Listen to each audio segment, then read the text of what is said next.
In logic and philosophy, an argument is a series of statements typically used to persuade someone of something or to present reasons for accepting a conclusion. The general form of an argument in a natural language is that of premises in support of a claim, the conclusion. The structure of some arguments can also be set out in a formal language, and formally defined arguments can be made independently of natural language arguments, as in math, logic, and computer science. In a typical deductive argument, the premises are meant to provide a guarantee of the truth of the conclusion, while in an inductive argument, they are thought to provide reasons supporting the conclusion's probable truth. The standards for evaluating non-deductive arguments may rest on different or additional criteria than truth. For example, the persuasiveness of so-called indispensability claims in transcendental arguments, the quality of hypotheses in retroduction, or even the disclosure of new possibilities for thinking and acting.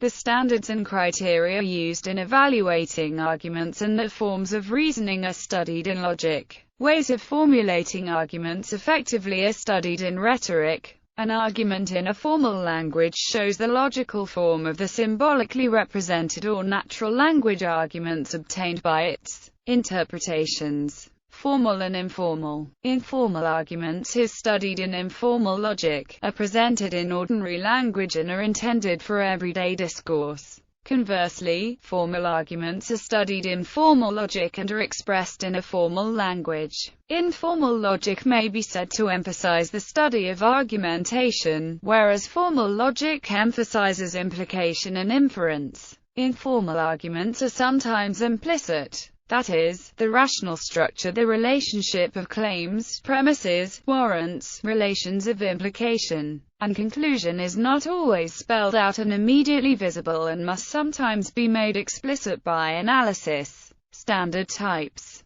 There are several kinds of arguments in logic, the best known of which are deductive and inductive. Deductive arguments are sometimes referred to as truth-preserving arguments, because the truth of the conclusion follows given that of the premises. A deductive argument asserts that the truth of the conclusion is a logical consequence of the premises. An inductive argument, on the other hand, asserts that the truth of the conclusion is otherwise supported by the premises. Each premise and the conclusion are truth-bearers or truth candidates, capable of being either true or false. While statements in an argument are referred to as being either true or false, arguments are referred to as being valid or invalid. A deductive argument is valid if and only if the truth of the conclusion is entailed by the premises, and its corresponding conditional is therefore a logical truth. A sound argument is a valid argument with true premises. A valid argument may well have false premises under a given interpretation. However, the truth value of a conclusion cannot be determined by an unsound argument.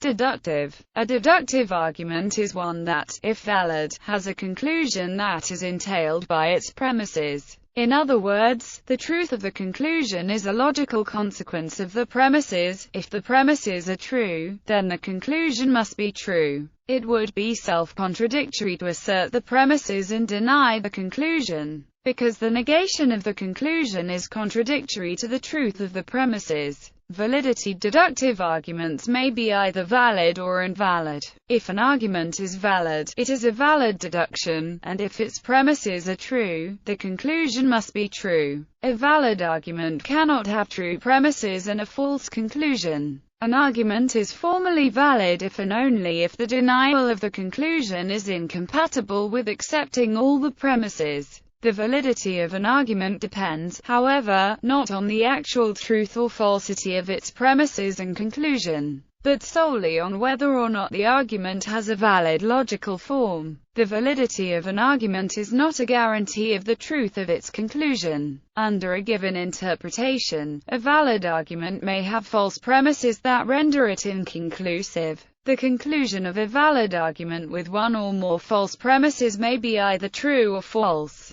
Logic seeks to discover the valid forms, the forms that make arguments valid. A form of argument is valid if and only if the conclusion is true under all interpretations of that argument in which the premises are true. Since the validity of an argument depends solely on its form, an argument can be shown to be invalid by showing that its form is invalid.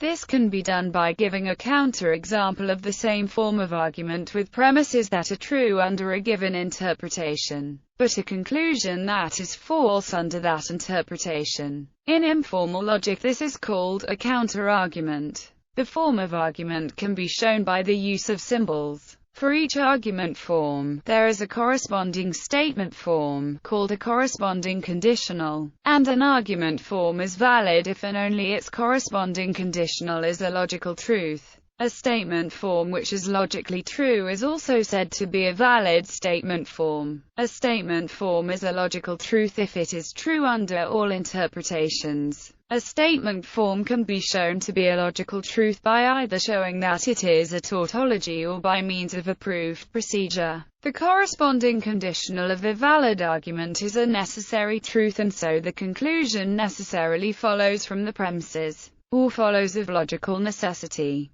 The conclusion of a valid argument is not necessarily true, it depends on whether the premises are true. If the conclusion itself just so happens to be a necessary truth, it is so without regard to the premises. Some examples: all Greeks are human and all humans immortal, therefore, all Greeks are mortal. Valid argument: if the premises are true, the conclusion must be true. Some Greeks are logicians and some logicians are tiresome, therefore, some Greeks are tiresome. Invalid argument: the tiresome logicians might all be Romans. Either we are all doomed or we are all saved. We are not all saved, therefore, we are all doomed. Valid argument: the premises entail the conclusion. Some men are hawkers. Some hawkers are rich. Therefore, some men are rich. Invalid argument: this can be easier seen by giving a counter-example with the same argument form. Some people are herbivores. Some herbivores are zebras. Therefore, some people are zebras. Invalid argument: as it is possible that the premises be true and the conclusion false.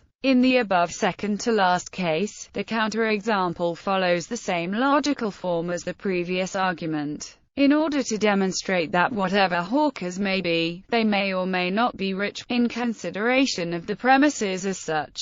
The forms of argument that render deductions valid are well established. However, some invalid arguments can also be persuasive depending on the construction. Soundness: a sound argument is a valid argument whose conclusion follows from its premise, and the premise of which is true. Inductive, non-deductive logic is reasoning using arguments in which the premises support the conclusion but do not entail it. Forms of non-deductive logic include the statistical syllogism, which argues from generalizations true for the most part, and induction, a form of reasoning that makes generalizations based on individual instances. An inductive argument is said to be cogent if and only if the truth of the argument's premises would render the truth of the conclusion probable, and the argument's premises are, in fact, true. Cogency can be considered inductive logic's analog to deductive logic's soundness, despite its name. Mathematical induction is not a form of inductive reasoning. The lack of deductive validity is known as the problem of induction. Defeasible arguments and argumentation schemes. In modern argumentation theories, arguments are regarded as defeasible passages from premises to a conclusion. Defeasibility means that when additional information is provided, the premises may be no longer lead to the conclusion. This type of reasoning is referred to as defeasible reasoning. For instance, we consider the famous Tweedy example. Tweedy is a bird. Birds generally fly. Therefore, Tweedy flies. This argument is reasonable and the premises support the conclusion unless additional information indicating that the case is an exception comes in. If Tweedy is a penguin, the inference is no longer justified by the premise. Defeasible arguments are based on generalizations that hold only in the majority of cases, but are subject to exceptions and defaults. In order to represent and assess defeasible reasoning, it is necessary to combine the logical rules with rules of material inference, governing how a premise can support a given conclusion. Argumentation schemes have been developed to describe and assess the acceptability or the fallaciousness of defeasible arguments. Argumentation schemes are stereotypical patterns of inference, combining semantic ontological relations with types of reasoning and logical axioms and representing the abstract structure of the most common types of natural arguments. The argumentation schemes provided in describe tentatively the patterns of the most typical arguments. However, the two levels of abstraction are not distinguished. For this reason, under the label of argumentation schemes fall indistinctly patterns of reasoning such as the abductive, analogical, or inductive ones, and types of arguments such as the ones from classification or cause to effect. A typical example is the argument from expert opinion, which has two premises and a conclusion. Each scheme is associated to a set of critical questions, namely criteria for assessing dialectically the reasonableness and acceptability of an argument. The matching critical questions are the standard ways of casting the argument into doubt. If an expert says that a proposition is true, this provides a reason for tentatively accepting it, in the absence of stronger reasons to doubt it. But suppose that evidence of financial gain suggests that the expert is biased, for example by evidence showing that he will gain financially from his claim. By analogy, argument by analogy may be thought of as argument from the particular to particular. An argument by analogy may use a particular truth in a premise to argue towards a similar particular truth in the conclusion. For example, if A. Plato was mortal, and B. Socrates was like Plato in other respects, then asserting that C. Socrates was mortal is an example of argument by analogy because the reasoning employed in it proceeds from a particular truth in a premise to a similar particular truth in the conclusion, namely that Socrates was mortal. Other kinds of arguments may have different or additional standards of validity or justification. For example, Charles Taylor writes that so-called transcendental arguments are made up of a chain of indispensability claims that attempt to show why something is necessarily true based on its connection to our experience. While Nicholas Compridis has suggested that there are two types of fallible arguments, one based on truth claims, and the other based on the time-responsive disclosure of possibility. The late French philosopher Michel Foucault is said to have been a prominent advocate of this latter form of philosophical argument. In informal logic, argument is an informal calculus, relating an effort to be performed or sum to be spent, to possible future gain, either economic or moral. In informal logic, an argument is a connection between an individual action, through which a generally accepted good is obtained. X. You should marry Jane because she has the same temper as you. You should not smoke because smoking is harmful. The argument is neither of advice nor B. moral or economical judgment, but the connection between the two. An argument always uses the connective because an argument is not an explanation. It does not connect to events, cause and effect, which already took place, but a possible individual action and its beneficial outcome. An argument is not a proof. A proof is a logical and cognitive concept. An argument is a praxeologic concept. A proof changes our knowledge. An argument compels us to act. Logical status argument does not belong to logic, because it is connected to a real person, a real event, and a real effort to be made. If you, John, will buy this stock, it will become twice as valuable in a year. If you, Mary, study dance, you will become a famous ballet dancer. The value of the argument is connected to the immediate circumstances of the person spoken to.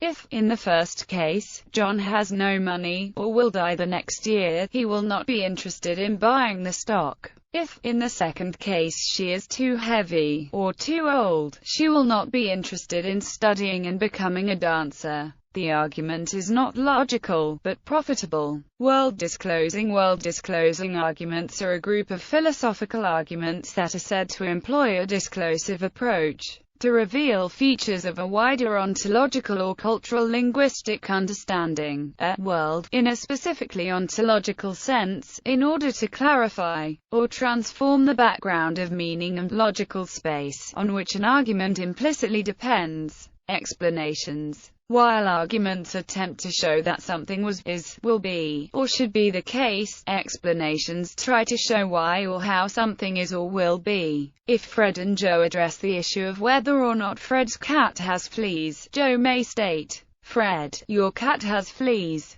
Observe, the cat is scratching right now." Joe has made an argument that the cat has fleas. However, if Joe asks Fred, "Why is your cat scratching itself?" the explanation, "because it has fleas," provides understanding. Both the above argument and explanation require knowing the generalities that a, fleas often cause itching, and b, that one often scratches to relieve itching. The difference is in the intent. An argument attempts to settle whether or not some claim is true, and an explanation attempts to provide understanding of the event. Note that by subsuming the specific event as an instance of the general rule that animals scratch themselves when they have fleas, Joe will no longer wonder why Fred's cat is scratching itself. Arguments address problems of belief. Explanations address problems of understanding. Also note that in the argument above, the statement, "Fred's cat has fleas," is up for debate, but in the explanation, the statement,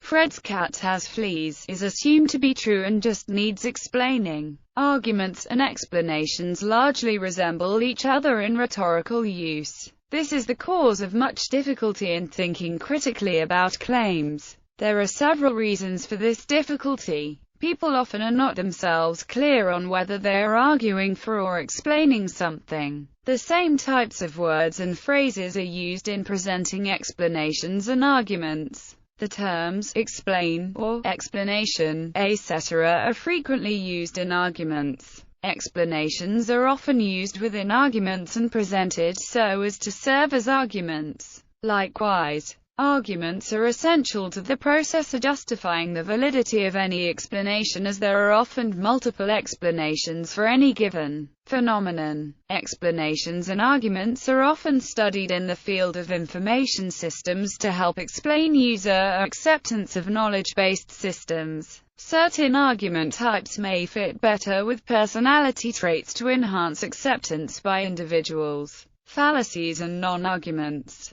Fallacies are types of argument or expressions which are held to be of an invalid form or contain errors in reasoning. There is not as yet any general theory of fallacy or strong agreement among researchers of their definition or potential for application, but the term is broadly applicable as a label to certain examples of error, and also variously applied to ambiguous candidates. In logic, types of fallacy are firmly described thus. First, the premises and the conclusion must be statements, capable of being true or false. Secondly, it must be asserted that the conclusion follows from the premises. In English, the words therefore, so, because and hence typically separate the premises from the conclusion of an argument. But this is not necessarily so. Thus, Socrates is a man, all men are mortal, therefore Socrates is mortal is clearly an argument. Because it is clear it is asserted that Socrates is mortal follows from the preceding statements. However, I was thirsty and therefore I drank is not an argument, despite its appearance.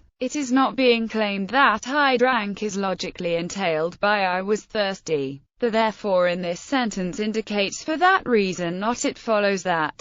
Elliptical arguments. Often an argument is invalid because there is a missing premise, the supply of which would render it valid. Speakers and writers will often leave out a strictly necessary premise in their reasonings if it is widely accepted and the writer does not wish to state the blindingly obvious. Example: all metals expand when heated, therefore iron will expand when heated. On the other hand, a seemingly valid argument may be found to lack a premise, a hidden assumption, which if highlighted can show a fault in reasoning. Example: a witness reasoned, nobody came out the front door except the milkman, therefore the murderer must have left by the back door.